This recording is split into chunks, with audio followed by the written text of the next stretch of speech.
How to see card number on Greenlight. Hey guys, welcome back to our channel. In today's video, I will exactly show you on how you can go ahead and see the number on your card on the Greenlight application. Now you can just go ahead and make sure that you have your account open on which the card is linked into.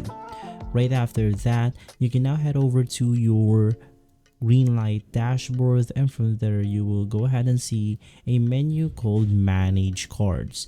Just go ahead and click on that specific menu, and maybe you have to verify some couple of things before you can go ahead and reach your card information.